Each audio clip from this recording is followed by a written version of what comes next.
Mungkin di antara godaan-godaan, ujian-ujian demi kesempurnaan amal kita itu yo perjuangan batin kita ini. Nah, semoga kita tidak kemudian berhenti, tapi terus jalan. Ibadah kang tetap.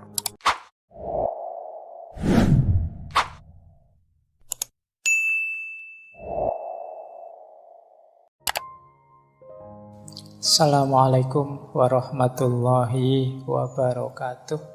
Bismillahirrahmanirrahim. Kita lanjutkan lagi belajar kita. Semoga teman-teman semua masih siap, masih kuat untuk istiqomah ngaji, nambah ilmu dengan segala cara dan jalan seperti biasa kita ngaji. Biasanya kalau sudah bersifat rutin itu nanti lama-lama muncul rasa bosan, muncul rasa jenuh. Kok ya gitu-gitu terus ngaji ini, kok ya ndak ada inovasi-inovasi apa variasi-variasi apa gitu loh. Nah, mungkin sudah muncul rasa seperti itu. Itu di antara tantangan, makanya sering saya sebut yuk istiqomah. Ya memang mungkin dalam ngaji kita ini ada banyak hal yang tidak cocok, tidak sesuai dengan seleranya teman-teman. Apalagi mungkin yang baru, belum lama mengikuti ngaji filsafat ini, kemudian di kepalanya muncul banyak ideal-ideal, keinginan-keinginan yang ternyata tidak terpenuhi dari ngaji demi ngaji yang mungkin sudah beberapa kali diikutkan. Tapi ya memang seperti inilah ngaji yang kita jalankan. Mungkin banyak kecewa karena minta tema macam-macam, kok ya tidak diangkat-angkat. Mungkin teman-teman menganggap saya itu ngerti semuanya, ngerti segalanya, sehingga segala macam tema dimintakan pada saya. Ya insya Allah, ini kita sambil pelan-pelan, mari kita belajar sedikit demi sedikit. Mungkin yang pesen banyak tema, ya pada saatnya insya Allah nanti terpenuhi pada saatnya. Atau mungkin sebenarnya bisa dicari, tidak harus di ngaji filsafat ini, di kajian-kajian yang lain. Hari ini kan banyak itu kajian-kajian, teman-teman bisa mencari sendiri. Kemudian mungkin juga lebih dahsyat daripada ngaji kita ini, apalagi dari sisi suara misalnya, saya tuh ya karakter suaranya seperti ini, tidak meledak-ledak, tidak cepat, sehingga teman-teman segera dapat informasi. Ini ritmenya agak lambat, suaranya agak pelan. Ya ini memang karakternya seperti ini, jadi mohon dimaklumi saja. Kalau tidak kuat ya tidak masalah, di pause atau di stop saja. Saya sering melihat teman-teman yang mengeluh, Pak suaranya kurang keras, Pak suaranya kurang cepat, dan lain sebagainya. Semoga perangkat teknologi teman-teman bisa canggih, sehingga kalau kurang kuat, kurang keras dikeraskan, kurang cepat dicepatkan sendiri. Semoga ngaji kita ini tidak malah jadi nambah-nambah dosa. Teman-teman malah menderita, teman-teman malah kecewa, teman-teman malah mengeluh, tidak puas, dan lain sebagainya. Kita nikmati saja bareng-bareng. Paling tidak jangan fokus pada saya, pada medianya, tapi lebih fokus pada ilmunya. Insya Allah nanti kalau kita memang ikhlas nawaitunya demi ilmu, meningkatkan kualitas diri kita masing-masing dalam rangka menuju Allah, ilaihi roji'un, insya Allah kita akan mendapatkan barokahnya ilmu, tidak sekedar manfaatnya. Baik teman-teman, ini malam hari ini kita ada di sesi yang terakhir untuk tema para raja dan para wali. Malam hari ini kita ketemu yang khas lagi. Kalau zaman di sesi awal kita ketemu dengan Khalifah Harun al-Rasyid yang sangat cinta dengan ilmu-ilmu dan sangat gemar melakukan kunjungan-kunjungan ke para wali, para sufi. Kemudian kita ketemu Sultan Muhammad Al-Fatih yang dituntun langsung oleh guru-guru sufi dalam menjalankan pemerintahannya. Kemudian minggu lalu kita ketemu Syekh Ibrahim bin Adham, yang beliau ini raja tapi kemudian meninggalkan tahtanya dan menjadi wali. Malam hari ini kita tipe yang terakhir dari tema Raja dan Wali, yaitu yang sekaligus raja dan sekaligus wali. Jadi beliau ini yo pandito yo ratu secara sekaligus. Nah, kebetulan tokoh luar biasa kita malam hari ini adalah Khazanah Nusantara juga, yaitu Sunan Gunung Jati. Insya Allah nama Sunan Gunung Jati ini teman-teman mestinya sudah sangat hafal, sangat paham. Bahkan mungkin nanti apa yang akan saya sampaikan sebagian besar teman-teman sudah tahu. Jadi saya pamit ini menyampaikan beberapa hal. Kalau ada yang keliru, ada yang meleset, ada yang tidak cocok, monggo memberi feedback, saya diingatkan, sehingga kita bisa bareng-bareng belajar.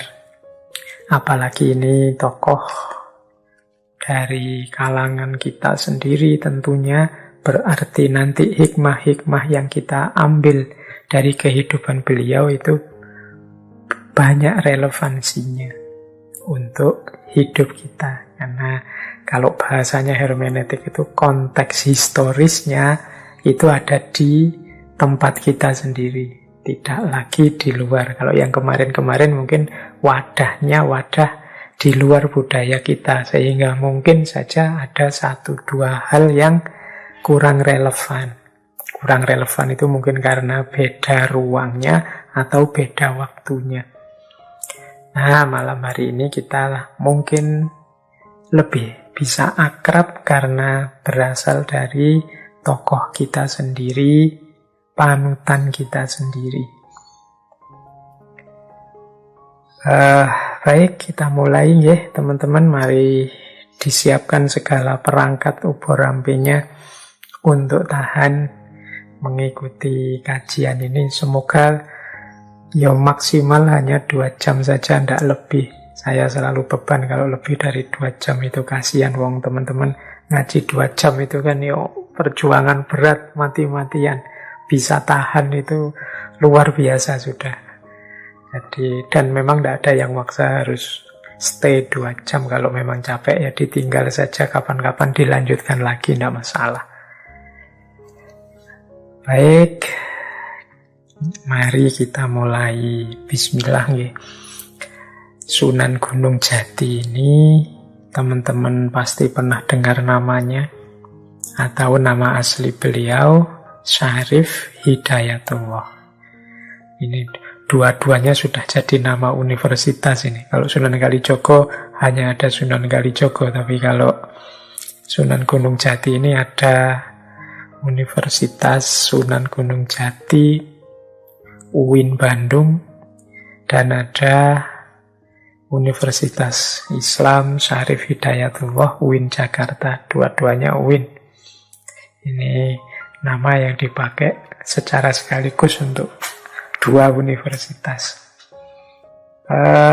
Beliau ini merupakan salah seorang dari Wali Songo, putra dari seorang penguasa Mesir yang menikah dengan putri Sri Baduga Maharaja Prabu Siliwangi dari Kerajaan Pajajaran.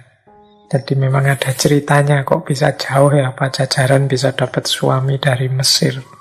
Jadi ini ceritanya ibu beliau ini yang namanya Roro Santang saat itu bersama kakaknya.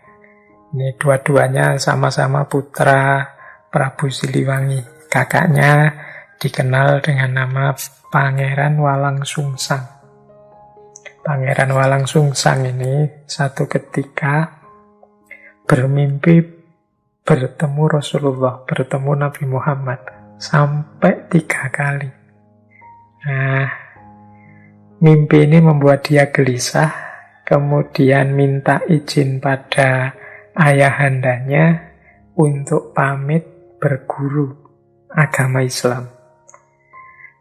Jadi saat itu ada seorang syekh yang masyhur sekali, seorang dai namanya Syekh Datuk Kahfi yang tinggalnya di Gunung Jati.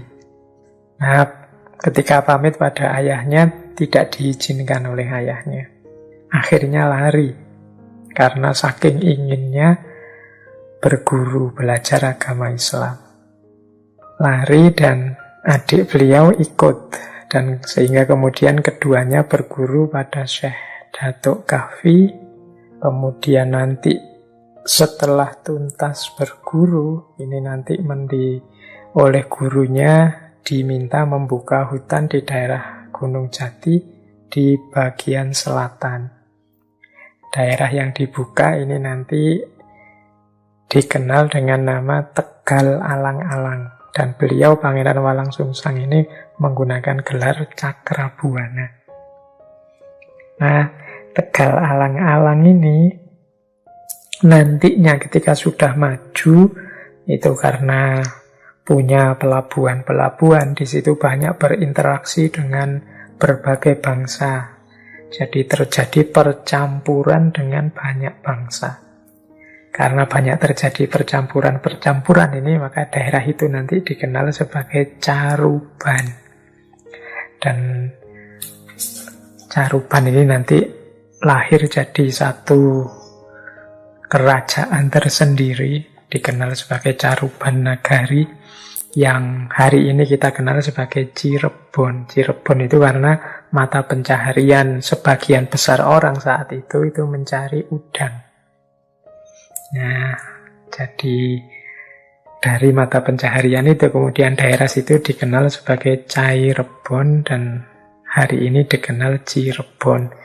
Nah, zaman itu merupakan satu negeri tersendiri yang dikenal sebagai Caruban Nagari yang dipimpin oleh Pangeran Walangsungsang dengan gelar Cakrabuana. Ini nanti ada hubungannya dengan kisahnya Sunan Gunung Jati. Nah, selama masa pendidikan dengan Syekh Datuk Kahfi ini, beliau berdua ini, kakak adik Pangeran Walangsungsang dan Roro Santang ini diperintah oleh gurunya untuk naik haji. Waktu naik haji itulah mereka ketemu penguasa Mesir saat itu namanya Sultan Abdullah. Sultan Abdullah ini kemudian tertarik pada Roro Santang, kemudian dilamar, diterima, menikah di sana. Nanti setelah menikah, nama beliau berganti menjadi Syarifah Mudaim. Ada cerita nantinya beliau berdua ini tinggal di Mesir sampai sekitar 3 tahun. Dan nanti melahirkan Syarif Hidayatullah yang ini nanti kita kenal sebagai Sunan Gunung Jati, dan seorang lagi adiknya namanya Syekh Syarif Nurullah. Jadi ceritanya seperti itu, mengapa kok dari Pajajaran ketemunya Mesir. Nah, nanti pada usia 20 tahun, Syarif Hidayatullah ini ditinggal ayahnya. Jadi ayahnya meninggal. Tapi Syarif Hidayatullah ini semangat belajarnya tinggi. Sehingga beliau ketika diminta untuk menggantikan ayahnya, tidak mau. Sehingga tahta diduduki oleh adik beliau. Dan nanti beliau lebih memilih mengembara, mencari ilmu, termasuk nanti pada akhirnya kembali ke wilayah Sunda, ke tempat paman beliau, Cakrabuana. Bahkan nanti beliau diambil menantu oleh pamannya ini dan mendapatkan tahta Caruban Nagari, atau orang menyebut juga kadang Caruban Larang, dan beliau nantinya mendapat gelar Susuhunan atau orang yang dijunjung tinggi. Sementara itu kakek beliau, Prabu Siliwangi, mengizinkan beliau berdakwah, mengizinkan beliau menyebarkan Islam, meskipun Prabu Siliwanginya sendiri tidak mau masuk Islam. Dan kemudian dari situ dimulailah nanti perjuangan dan dakwah dari Syekh Syarif Hidayatullah yang kita kenal sebagai Sunan Gunung Jati. Oke, itu dasar ya, informasi biografis saja tentang Sunan Gunung Jati ini. Nanti ada beberapa kontroversi-kontroversi yang tentu saja tidak mungkin kita angkat di ngaji filsafat ini. Kontroversi-kontroversi itu biarlah yang ahli sejarah, ahli filologi menelusuri. Karena mereka yang lebih ahli, khususnya kontroversi tentang jalur keturunan beliau, silsilahnya, kemudian sosok beliau. Ini kadang-kadang ada yang rancu dengan nama Fathahillah. Jadi ada beberapa sejarawan yang menyebut ya Sunan Gunung Jati itu ya Fathahillah itu orang yang sama. Tapi ada yang bilang ya tidak, Sunan Gunung Jati dan Fathahillah itu orang yang berbeda. Kalau Fathahillah ini asalnya seorang panglima perang dari Pasai yang nama beliau adalah Fadulahan. Ketika Pasai dan Malaka direbut Portugis, ya terus beliau hijrah ke Jawa. Jadi memperkuat kekuatan armada kesultanan-kesultanan Islam Jawa, Demak, Cirebon, Banten, dan lain sebagainya. Dan beliau inilah nanti yang mampu menaklukkan Sunda Kelapa, sehingga namanya nanti diganti Jayakarta. Jadi orang yang berbeda meskipun saling bantu-membantu dalam perjuangan. Kemudian ada juga tentang silsilah. Ini ada yang bilang yo asal-usul beliau itu sebenarnya tidak nenek moyang beliau itu tidak hanya dari Mesir. Tapi kalau ditarik-tarik yo bisa nyambung sampai Hadramaut. Jadi beliau ini masih kalau ditarik silsilahnya ya tetap akan sampai pada Rasulullah. Nama Syarif di depan nama beliau itu kan memang indikasinya ke sana. Ini bisa dilihat misalnya di tulisan-tulisannya Sayyid Naqib Al-Attas yang beliau ini mempedomani naskah sejarah raja-raja Cirebon. Tapi yang kontroversi mungkin ini nanti jatahnya teman-teman ya, yang ahli sejarah, yang ahli filologi. Kita malam hari ini lebih pada hikmah-hikmah apa, pelajaran-pelajaran apa yang bisa kita ambil dari beliau Kanjeng Sunan Gunung Jati. Baik, kita mulai materi kita biar tidak terlalu banyak cerita-ceritanya, kita lebih banyak belajarnya. Ini kita awali dari gelar beliau ya. Beliau itu waktu memimpin Cirebon, gelar beliau ini adalah Ingkang Sinuhun Kanjeng Susuhunan Jati Purba Panetep Panatagama Aulia Allah Kutubiz Zaman Khalifatu Rasulillah Sallallahu Alaihi Wasallam. Nah, ini panjang sekali ya gelarnya. Ini mirip kalau di Jawa itu kan Sultan itu ya disebut juga Khalifatullah Tanah Jawa dan sekaligus Panatagomo. Jadi ini gabungan antara ya pendeta ya ratu, ya ahli agama ya raja. Jadi apalagi beliau Kanjeng Sunan Gunung Jati ini Beliau ini bahkan tidak hanya ahli agama, tapi seorang wali. Beliau ini ada di beberapa naskah disebut beliau ini makomnya adalah wali kutub. Kalau teman-teman merujuk ketika dulu membahas Ibnu Arabi, wali yang makomnya kutub ini dapat disebut sebagai penghulunya para wali. Wali yang sampai derajat ini di satu zaman jumlahnya hanya satu. Sehingga kalau ada wali kutub kok sekaligus waliul amri, raja sekaligus wali, yang walinya wali kutub ini ya seolah-olah ini gabungan dari dua posisi raja. Raja duniawi dan raja ukhrawi.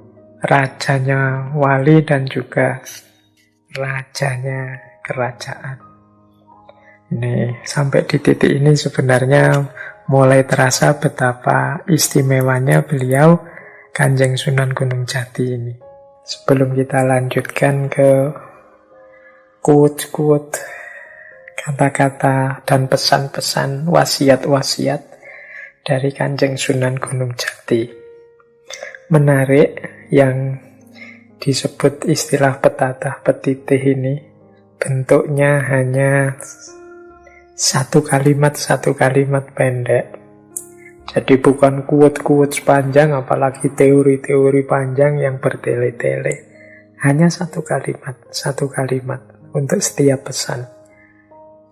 Tapi mungkin karena yang menyampaikan beliau seorang wali kutub, meskipun satu kalimat itu rasanya meresap masuk ke dalam diri, dibandingkan harus membaca buku-buku tebal yang bertele-tele. Mungkin ini cocok dengan konsepnya ada seorang filosof, namanya adalah Ockham, William Ockham.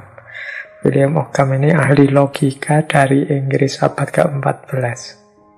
Beliau ini nanti teorinya dikenal sebagai reduksionisme metodologis.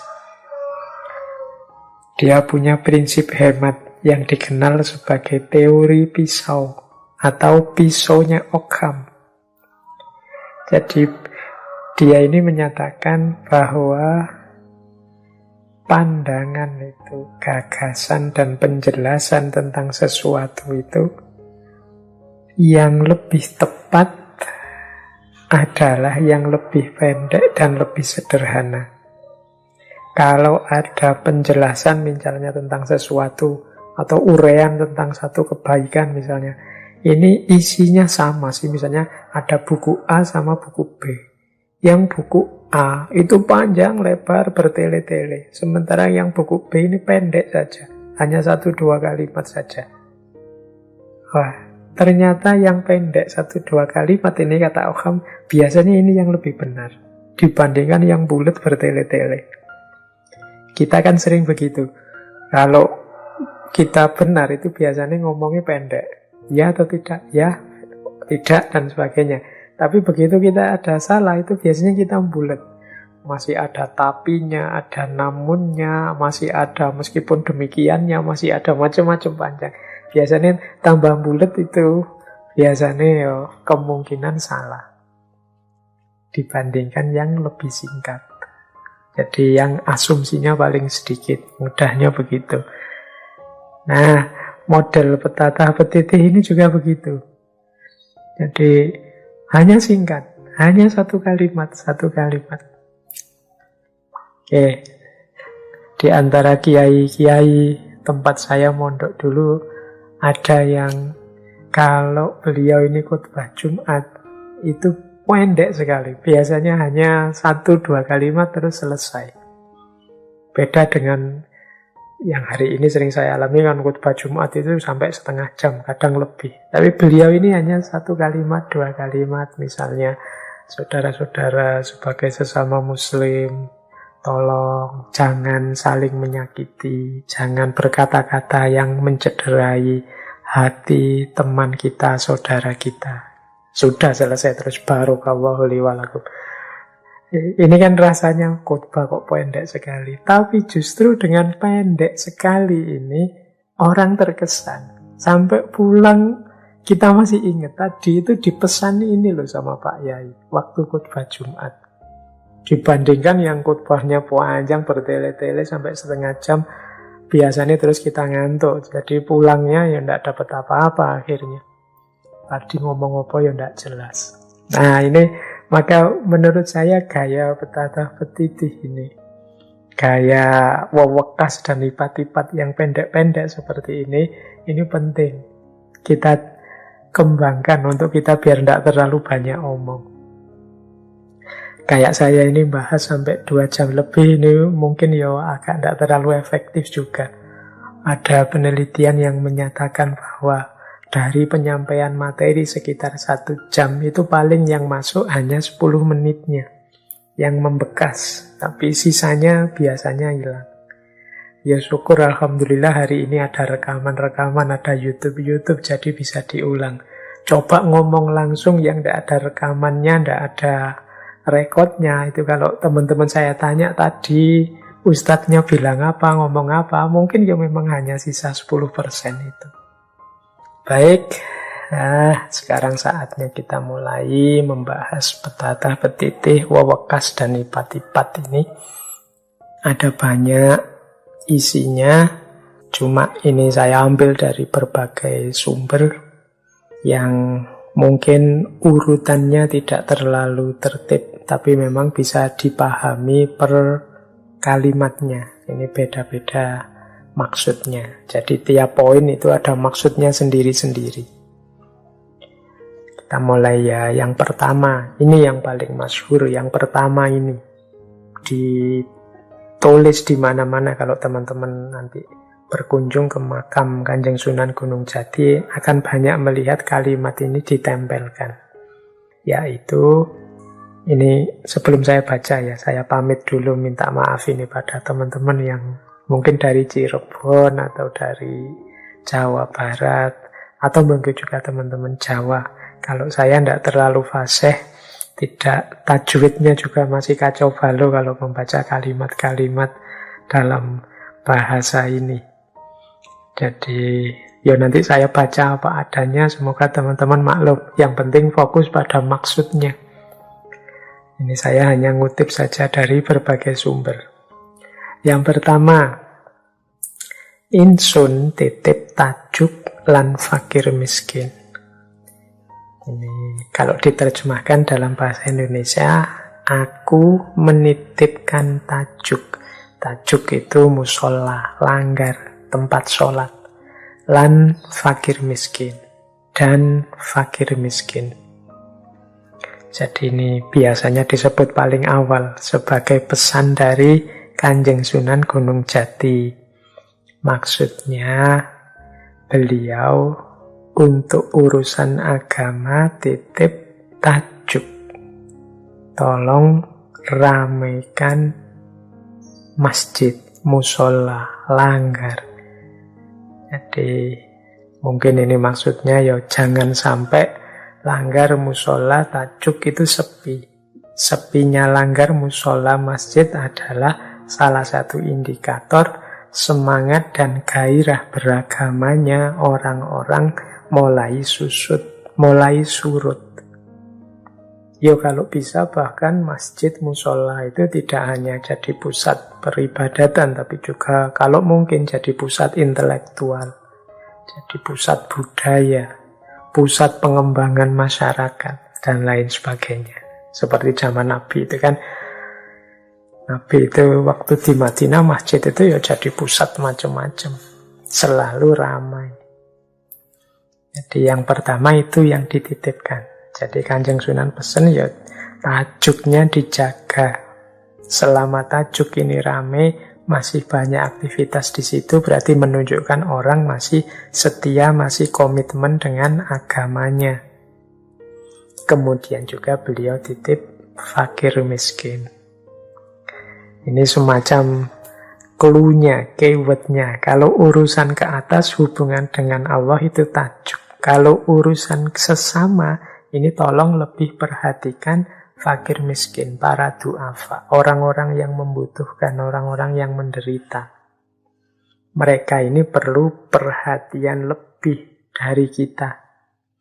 Atau kalau pakai betata betitih ini mereka dititipkan oleh Kanjeng Sunan pada kita.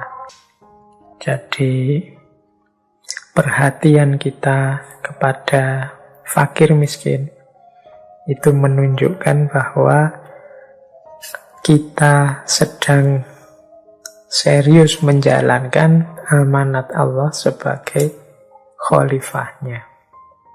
Sementara perhatian kita kepada tajuk musola masjid adalah isyarat simbol bahwa kita ini menetapi amanat Allah sebagai hambanya. Jadi tajuk itu simbol vertikal, tempat kita menuju Allah, dekat dengan Allah, dan fakir miskin adalah simbol horizontal, pemenuhan amanat kekhalifahan, bahwa di antara yang diamanatkan yang harus kita tuntaskan di muka bumi ini adalah fakir dan miskin. Jadi ini oleh Kanjeng Sunan digunakan dua simbol, yaitu tajuk dan fakir miskin. Kemudian selanjutnya masih dalam betatah betitih, yen sembayang kungsi pucuke panah, yen puasa den kungsi tetaling gandewa. Nah, ini kurang lebih artinya begini. Kalau sedang sholat, jadilah seperti anak panah. Kalau sedang puasa, jadilah seperti talinya gandewa. Gandewa itu maksudnya busur panah. Ini isyarat bahwa sholat itu kan kita sedang tegak berdiri menegakkan agama. Ini anak panah itu kan kuat, kokoh, dan melesat cepat. Ini kan cirinya anak panah. Kalau kita sholat seperti anak panah, tegak, kokoh, kuat. Jangan belok-belok, jangan lemes, jangan loyo, harus semangat terus, kokoh, kuat. Seperti ujungnya anak panah. Karena sholat itu kan imaduddin, tiangnya agama. Maka kita harus kokoh, tegak, berdiri. Sebagai simbol tegaknya agama. Jadi maka sholat kita harus serius. Lanjutannya, kalau kita puasa, kita seperti tali panah. Tali panah itu lentur, ditarik ke belakang, dipakai untuk mengarahkan anak panah. Maksudnya apa? Puasa itu kan rahasianya pengendalian diri. Simbol anak panah ini kan simbol keuletan dan pengendalian. Jadi semoga puasa itu membuahkan pengendalian diri. Jadi puasalah dengan cara seperti talinya busur panah, berarti puasalah dengan pengendalian diri yang kuat. Tidak makan, tidak minum, tapi tidak mampu mengendalikan diri, ya kehilangan makna dan rahasia puasa.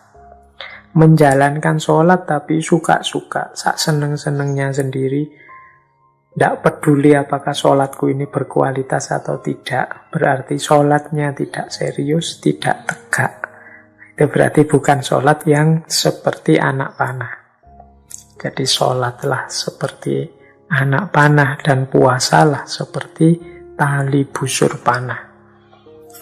Ini pesan paling dasar. Jadi setelah pesan tajuk dan fakir miskin, beliau juga pesan jangan lupa sholat, jangan lupa puasa. Tidak hanya itu, sekaligus kualitasnya. Sholat seperti ujung anak panah, seperti anak panah, dan puasa seperti tali busur panah. Kemudian selanjutnya ibadah kang tetep. Ibadah kang tetep itu berarti istiqomahlah. Ini pesan yang sering saya sampaikan ya, pesan istiqomah. Istiqomah itu berarti terus-menerus, apapun yang dirasakan tidak berhenti. Pak, saya kok belum merasakan indahnya sholat ya Pak, saya kok belum merasakan enaknya khusyuk, saya kok belum merasakan ikhlasnya berbagi dan lain sebagainya. Tidak masalah, jalan saja terus. Mungkin di antara godaan-godaan, ujian-ujian demi kesempurnaan amal kita itu yo perjuangan batin kita ini. Nah, semoga kita tidak kemudian berhenti, tapi terus jalan. Ibadah kang tetap. Apapun yang dirasakan, apapun yang terjadi, apapun hambatannya, mungkin dari hati kita sendiri atau dari pikiran kita sendiri, yang penting kita tahu bahwa itu amal kebaikan, jalan saja. Nah, itu makna ibadah kang tetap. Pak, saya kok ragu, jangan-jangan sholat saya ini hanya formalitas belaka.